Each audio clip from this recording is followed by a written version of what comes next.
எல்லாமே முடிஞ்சு போச்சு ரகு. எல்லாமே முடிஞ்சு போச்சு. என் வளர்ச்சியை பார்த்து பொறாமப்பட்டவனா இப்ப கை கொட்டி சிரிக்க போறான். நல்லா ஓடி வந்த தேர இப்படி திடீர்னு அம்பூன்னு நடுத்தெருவில் நிக்க வச்சிட்டியாடா. இப்போ உனக்கு சந்தோஷம் தானே? பெங்களூர்ல ஒரு கம்பெனி டேக் ஓவர் பண்ணலாம்னு நினைச்சேன். ஆனா இன்னைக்கு நம்ம கம்பெனியை யாராவது டேக் ஓவர் பண்ணிடுவாங்கன்னு எனக்கு பயம் வந்துருச்சு. ஃபினிஷ்ட். நான் காலி. கொஞ்சம் பொறுமையா இரு மகேஷ். பொறுமையா இருந்ததுனால தானே இந்த நிலைமை. நீ தானே சொன்ன அந்த இடத்த வாங்கி போடு, 5 மாசத்துல கைமாத்தி விட்டனா நல்ல வேலை பார்க்கலாம், ஏர்போர்ட் வரப்போகுதுன்னு. இப்ப அங்க ஏர்போர்ட் வரப்போறது இல்லையா? போதாத குறைக்கு கவர்மெண்ட் பைப்லைன் போட போறாங்களா? இப்ப அந்த இடத்த எவன்டா வாங்குவான்? எவன்டா வாங்குவான்? என் வளர்ச்சியை பக்கத்துல இருந்து பார்த்தவன் தானே நீ. நீயே என்ன பாதாளத்துல தள்ளிட்டியடா.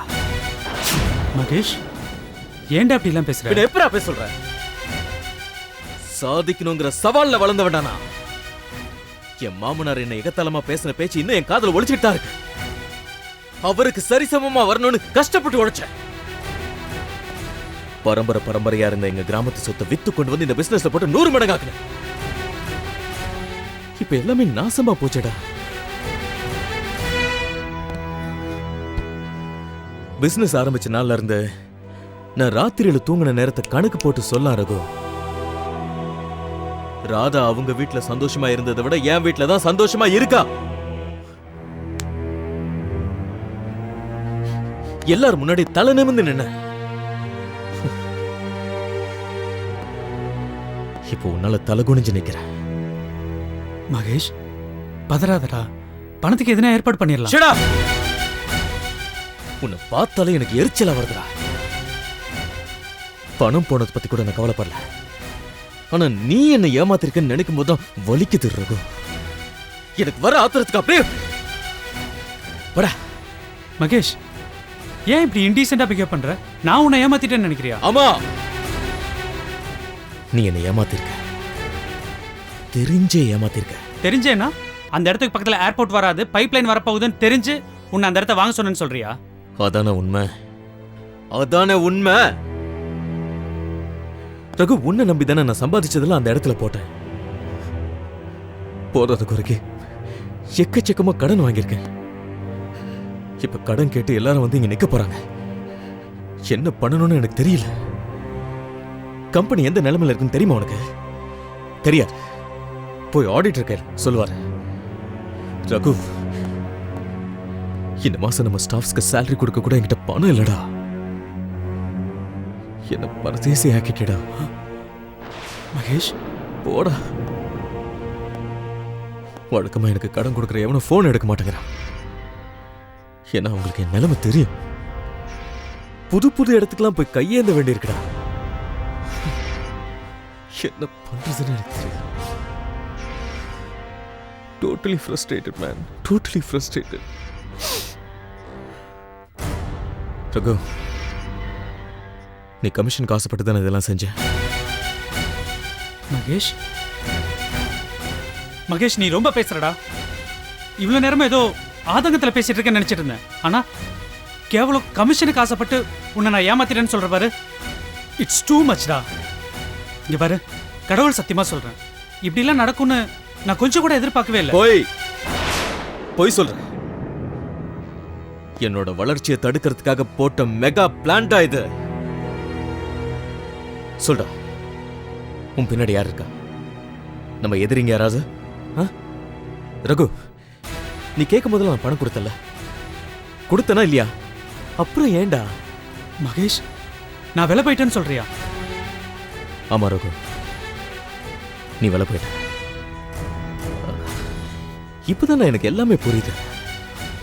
அன்னைக்கு அர்ஜென்ட்டா பாம்பே கிளம்பும் போது அந்த மீடியேட்டர் அவசர அவசரமா ஏர்போர்ட் கூட்டு வந்து உட்கார வச்சு பேசி என்னென்னமோ சொல்லி என்ன கவுத்திருக்கடா நீ. இப்பதான் உன்னோட ஒவ்வொரு செயலுக்கான அர்த்தம் எனக்கு புரியுது. ஏய், அன்னைக்கு அந்த இடத்த வாங்கறதுக்கு அவ்வளோ போட்டி இருந்துச்சு. ஒரு நல்ல இடம் நம்ம கைவிட்டு போயிடக்கூடாதுன்றதுக்காக தான் நான் உன்னை அவ்வளோ கன்வின்ஸ் பண்ணேன். சத்தியமா இதுக்கு வேற எந்த காரணமும் உள்நோக்கமோ கிடையாது. ஏமாந்தவன் நான்டா. 4 திசையிலையும் நான் தான் யோசிக்கணும். பணம் பறி கொடுத்தவனுக்கு தான் அதோட வலி தெரியும். வேணாம் மகேஷ், ஆத்திரத்தில் வார்த்தை அள்ளி விடாத. ரொம்ப தப்பு. இப்போ நீ பேசுகிற ஒவ்வொரு வார்த்தைக்கும் பின்னாடி நினச்சி ஃபீல் பண்ணுவ. ஹே, இப்போ நான் ஃபீல் பண்ணிட்டு தான்டா இருக்கேன். ஏய், நான் கஷ்டப்பட்ட காலத்திலேயே எனக்கு கை கொடுத்தவன்டா நீ. அந்த ஒரு காரணத்துக்காக தான் இவ்வளோ நேரம் நீ பேசுறதெல்லாம் கேட்டு நான் பொறுமையா இருக்கேன். பொறுமையா நான் தான்டா இருக்கேன். பொறுமையா நான் தான் இருக்கேன். டேய், இன்னைக்கு ஏன் வாழ்க்கை தான் நான் சூன்யமா நிக்குது. எப்படி இருந்த பெரிய பெரிய பிளான்ல வச்சிருந்தடா. கம்பெனி இப்படி வரணும் அப்படி வரணும்னு எல்லாத்தையும் தர மட்டமாக்கிட்டேடா. ரகு, அம்மாவோட மெடிக்கல் எக்ஸ்பென்சஸ் அது கூட பணம் இல்லடா. இதுக்கப்புறம் நாங்களா என்ன finished. என்ன பண்றதுன்னு தெரியல. எல்லாத்துக்கும் நீதான்டா காரணம். மகேஷ், போடா.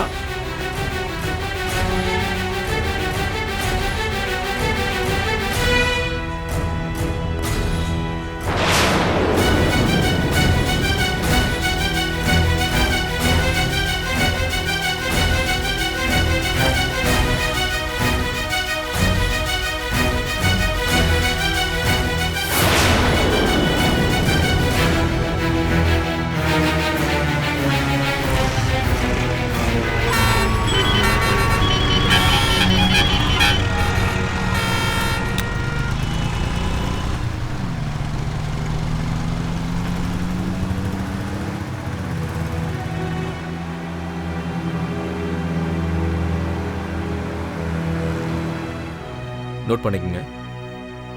This is regards to the tender to get it.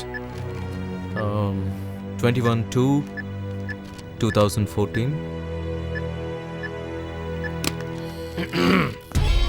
என்ன மீட்டிங்கா? வியாபாரமே இல்லாத ஒரு தொழிலில் மீட்டிங். ஏம்மா பாப்பா, கொஞ்சம் வெளியே போ. உங்கள் பாஸ்கிட்ட நான் கொஞ்சம் பேசணும். வெளியேறுங்க. தம்பிகளா, கிளம்பு. 2 பேரும் இருந்து வெளியே போங்க. போங்க. ஏய், அதான் சொல்றாங்கல்ல, கிளம்பு கிளம்பு, போ போ. நீங்கள் உட்காருங்க, நீங்கள் உட்காருங்க.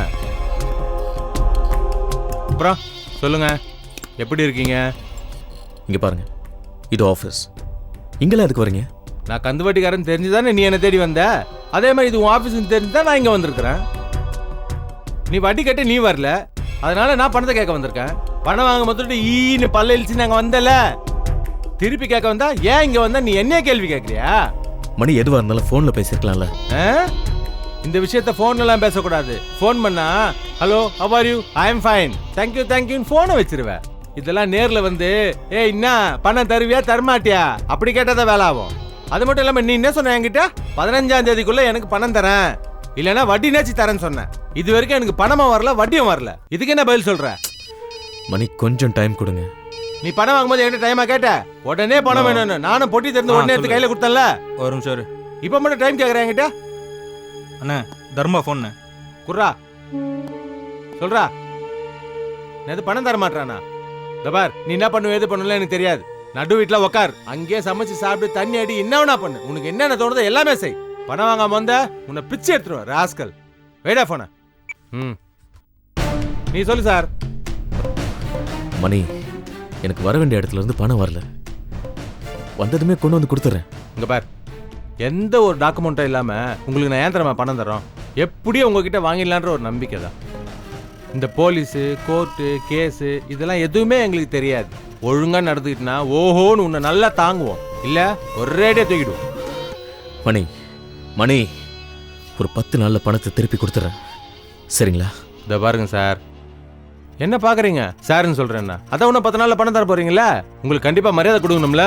இன்னொன்னு, இப்ப ஆபீஸ் வரைக்கும் வந்திருக்கேன். நீங்க சொன்ன மாதிரி இன்னும் 10 நாள்ல பணம் வரலன்னா அடுத்து உங்க வீட்டுக்கு வருவேன். இந்த அவமானத்தை விட அந்த அவமானம் ரொம்ப பெருசா இருக்கும். உனக்கு ஒரு விஷயம் தெரியுமா? அருவா சாதிக்கிறத விட அவமானம் நல்லாவே சாதிக்குது. இன்னும் 10 நாளைக்கு ஒன்று டிஸ்டர்ப் பண்ண மாட்டேன். வரட்டுமா sir? Have a nice day. டேய் வாங்கடா போலாம்.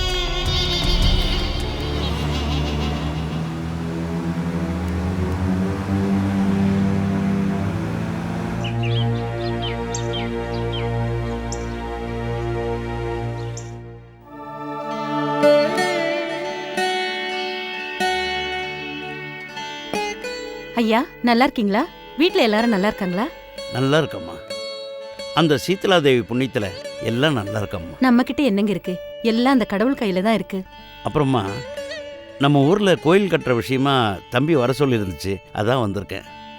ஊர்ல எல்லாருமா சேர்ந்து அம்மன் கோயிலை பெருசா கட்டலான்னு முடிவு பண்ணியிருக்கோம். அந்த சீதலாதேவி ஊர்ல எல்லாரையும் நல்லபடியாக வச்சிருக்கா. கேட்கறதெல்லாம் வாரி வாரி கொடுக்குறா. தம்பிக்கு அந்த அம்மன் மேல ரொம்ப பக்தி.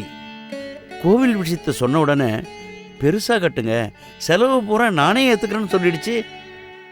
கோவிலை சுத்தி இருக்கிற 4 ஏக்கர் நிலத்தையும் கோவிலுக்கே வாங்கி தரேன்னு சொல்லியிருக்கு. இன்னைக்கு சாதாரணமா இருக்கிற அந்த அம்மன் கோயில் சீக்கிரமாவே அந்த இடத்த ஊர் உலகத்துக்கு அடையாளம் காட்டுற அளவுக்கு வளர்ந்து நிற்கும். அம்மனோட சக்தி அப்படிமா. இப்பவே சுத்துப்பட்டில் இருக்கிற ஊர் ஜனங்க குவிஞ்ச வண்ணா இருக்கு. கோவிலை பெருசா கட்டினா இன்னும் வசதியா இருக்கும். அதுக்கான நேரங்காலம்லாம் கூடி வந்திருக்கு. இதெல்லாம் தாண்டி 4 ஏக்கர் நிலத்தை கோவிலுக்கு தானமா வாங்கி கொடுக்கறதுன்னா அதுக்கெல்லாம் பெரிய மனசு வேணுமா. தம்பியோட அந்த மனசுக்கு தொழில ஓஹோன்னு வரும் பாருங்க. நிச்சயமா உங்க வாக்கு பலிக்கட்டும். மகேஷ் உழைப்ப நம்புறவன், எவ்வளவு வேணும்னாலும் சம்பாதிக்க முடியுங்கிற தன்னம்பிக்கை உள்ளவன். எல்லாத்துக்கும் மேல என் மருமக வந்த அதிர்ஷ்டம். ஆண்டவன் அள்ளி அள்ளி கொடுக்கறான். நினைச்சதெல்லாம் கொடுக்கற அந்த ஆண்டவனுக்கு நாம விசுவாசமா இருக்கணும். வாங்க ஐயா, நல்லா இருக்கீங்களா? நல்லா இருக்கம்மா. ஊர்ல எல்லாரும் நல்லா இருக்காங்களா? எல்லாரும் நல்லா இருக்காங்க.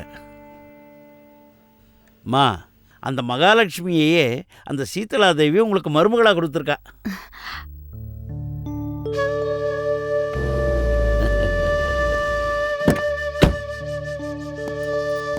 இதோ மகேஷே வந்துட்டான்.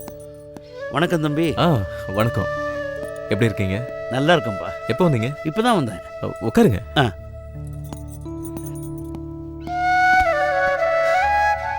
சொல்லுங்க தம்பி, நீங்க கோவிலுக்கு வாங்கி தரதா சொல்லியிருந்த 4 ஏக்கர் இடத்துக்கு சொந்தக்காரங்கிட்ட பேசிட்டேன். எல்லாம் நல்லபடியா முடிஞ்சுது.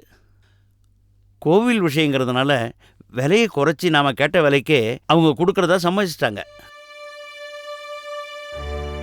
உங்களுக்கு எப்போ வசதிப்படுதோ அப்பவே ரிஜிஸ்ட்ரேஷன் வச்சுக்கலாம். சீக்கிரமாவே வேலையை முடிச்சிட்டா வர்ற ஆடி திருவிழாவை அமோகமா கொண்டாடிடலாம். நீங்க என்ன சொல்றீங்க? என்னங்க, நாளைக்கு நாள் ரொம்ப நல்லா இருக்கு. அக்ரிமெண்ட் போட்டுருங்க.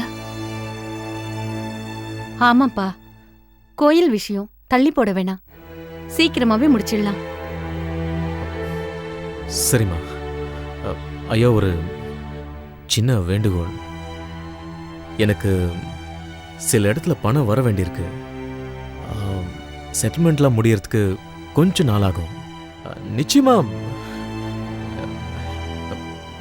பண்ணி முடிச்சிடலாம். சரி தம்பி, உங்க வசதியும் பார்த்துங்க. நீங்க தான் அந்த இடத்த கோயிலுக்கு வாங்கி தர போறதா ஊர்ல எல்லார்கிட்டையும் சொல்லிட்டேன். நிலத்தோட சொந்தக்காரங்களும் அந்த இடத்த கோயிலுக்கு தான் கொடுப்பேன்னு சொல்லிட்டாங்க. எவ்வளவு சீக்கிரம் முடியுதோ அவ்வளோ சீக்கிரம் முடிச்சிட்டா நல்லது. நிச்சயமா முடிச்சிடலாங்க, முடிச்சிடலாம். நீங்க சாப்பிட்டு தான் போங்க. அம்மா பாத்துங்க. சரிப்பா.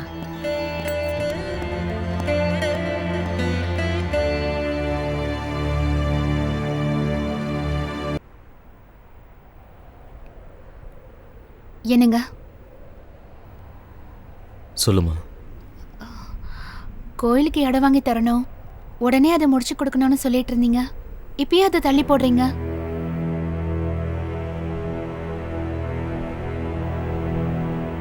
யாருக்கு என்ன வாக்கு கொடுத்தாலும் அதை உடனே நிறைவேற்றுவீங்க.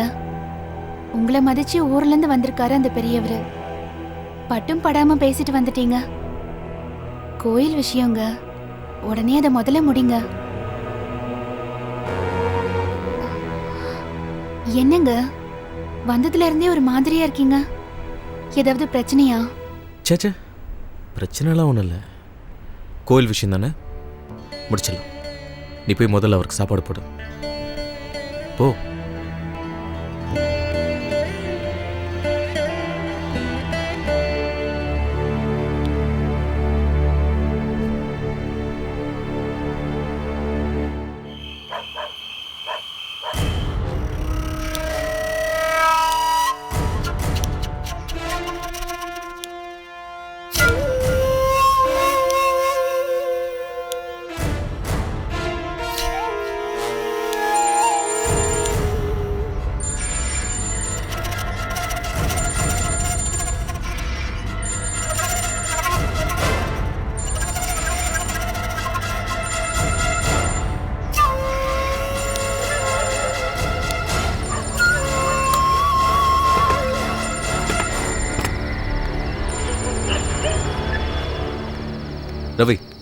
சொல்லுங்க, என்ன விஷயம்? சாரி சார், இந்த டயத்தில் டிஸ்டர்ப் பண்ணிட்டேன். நீங்கள் கூப்பிட்றேன்னு சொல்லியிருந்தீங்க, ஆனால் கூப்பிடல. அதனால தான் நானே கூப்பிட்டேன். சரி, என்ன விஷயம் சொல்லுங்க. இல்லை சார், நம்ம பார்ட்டிக்கு 50 lakhsக்கு செக் கொடுத்துருந்தோம். அவர் இன்னைக்கு ப்ரெசென்ட் பண்ணிட்டாரு. நாளைக்கு பேங்க்குக்கு வந்துடும். அதான் சார். ரவி, இதுக்கெல்லாம் ஃபோன் பண்ணிட்டு இருக்கிறதா? நான் தான் மேனேஜர் கிட்ட பேசி வச்சிருக்கேன் பேங்க்ல. ஒரு 4 நாள் கிரெடிட் கேட்டு ஓடி அவைல் பண்ணிக்கங்க. இல்லை சார், கேட்டேன் சார். ஏற்கனவே ஓடி இருக்கான். இனிமேல் சான்ஸே இல்லைன்னு கையை வச்சுட்டாரு. என்ன பண்ணுறது சார்? சரி, நான் ஏதாவது பண்ண பார்க்குறேன். சார், அது மட்டும் இல்லை, பிஎஃப் அக்கௌண்ட்டில் பணம் கட்டணும். 4 மாதம் ஏற்கனவே பெண்டிங் இருக்கு. ஆஃபீஸ் ஸ்டாஃப்லாம் வேற சேலரி. ரவி ரவி ரவி ஒரு நிமிஷம். நான் ஏதாவது பண்றேன். Okay okay sir.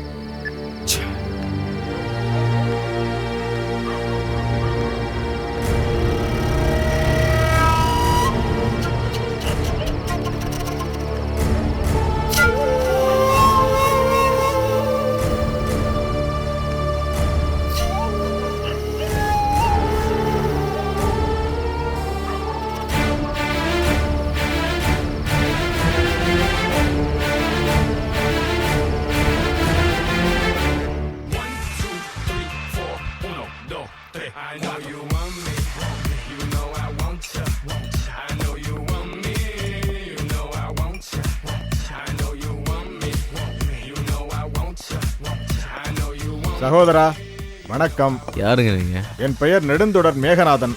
இது எனது இடம். கடந்த 10 ஆண்டுகளாக இங்கு அமர்ந்துதான் நான் தாகத்தை தணிப்பது வழக்கம். இது என்ன சினிமா தியேட்டரா இல்லை பஸ் ஸ்டாண்டா? சீட்டை ரிசர்வ் பண்ணுறதுக்கு ஜாலியாக இருக்கு பாருங்க, உட்காருங்க. சகோதரா, எனது படுக்கை அறையில் படுத்தால்தான் எனக்கு உறக்கம் வரும். இங்கு அமர்ந்தால்தான் எனக்கு கற்பனை குதிரையே ஓடும். நன்றி. பிரச்சனையை வளர விடாத. உன்னால் வளர்ந்தவன் இன்னைக்கு உனக்கு துரோகம் பண்ணிட்டு நீ பண்ணுற பிஸ்னஸையே பண்ணி அவன் கோடி கோடியாக சம்பாதிப்பான். இதெல்லாம் நீ உட்காந்து வேடிக்கை பார்த்துட்டு இருப்பியா? நீ மேலே வரணும்னா அவனை தூக்கணும். அதுக்கு ஒரே வழி அவனை போட்டு தள்ளுறது மட்டும்தான்டா. அவன் கதையை மூடிக்கணும்னு தான் நானும் நினைக்கிறேன். மாட்டிக்கிட்ட ஜெயிலுக்கு போகணுமாடா? அதை நினைச்சதான் பயமா இருக்கு. டேய், நீ ஏன்டா ஜெயிலுக்கு போகணும்? ஆமா, கொலை பண்ணா ஜெயிலுக்கு தானடா போகணும். டேய், முட்டாள் மாதிரி பேசாதடா. உன்னை யாரா கொலை பண்ண சொன்னா? என்னடா சொல்ற? டேய், அதுக்கெல்லாம் ஆளுங்க இருக்காங்கடா. காதும் வச்ச மாதிரி கொலையை பண்ணிட்டு தற்கொலை மாதிரியோ ஆக்சிடென்ட் மாதிரியோ செட் பண்ணிட்டு போய்கிட்டே இருப்பாங்கடா. நிஜமாவோட சொல்ற? டேய், எனக்கு தெரிஞ்ச ஒருத்தர் இருக்கான், புரியுதா? ஆனால் நான் அவனை பார்த்ததில்ல, அவனும் என்ன பார்த்ததில்ல. ஆனால் ஒரு காரியத்தை முடிக்க 20 லட்ச ரூபாய் கேட்பான். நாம் யார் அவன் யாருன்னு தெரிஞ்சுக்க வேண்டிய அவசியம்லாம் இல்லை. அவன் சொல்கிற இடத்துல கொண்டு போய் பணத்தையும் நாம் போட்டு தள்ள வேண்டிய ஆளுடைய ஃபோட்டோவும் கொடுத்தா போதும். சொல்கிற டைமில் பக்காவாக முடிச்சுக்கிட்டு போய்கிட்டே இருப்பான். அவ்வளோதான்டா. அவன் ஃபோன் நம்பர் கொடுறா. சரி, நோட் பண்ணிக்க. ஒரு நிமிஷம் இருடா. சொல்லு. 90 90 43 43 4300 4300 5999 5999. ஏய், இந்த நம்பருக்கு ஃபோன் பண்ணி டோர் டெலிவரி பண்ணணும்னு மட்டும் சொல்லு. சரிடா. மற்றதெல்லாம் அவன் பார்த்துப்பான், புரியுதா? ஓகேடா.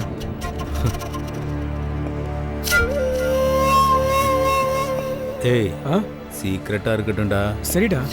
90430055 டோர் டெலிவரி பண்ணலாம்.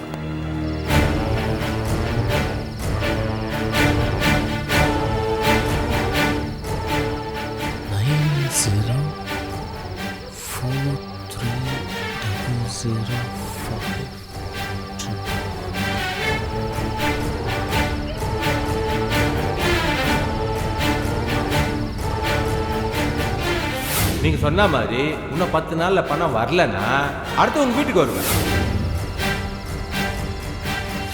நீங்கள் தான் அந்த இடத்த கோயிலுக்கு வாங்கி தர போகிறதா ஊரில் எல்லாருக்கிட்டையும் சொல்லிட்டேன்.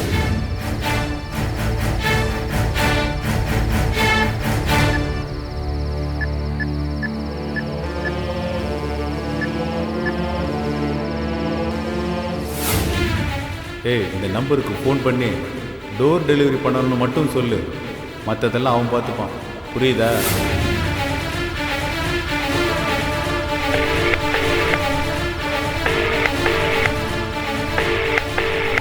ஹலோ ஹலோ சார், என் பேர் மகேஷ். சொல்லுங்க.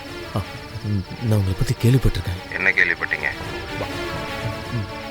பணம் கொடுத்து கொடுத்தா நீங்க என்ன வேணா பண்ணுவீங்களா? யாருங்க நீங்க?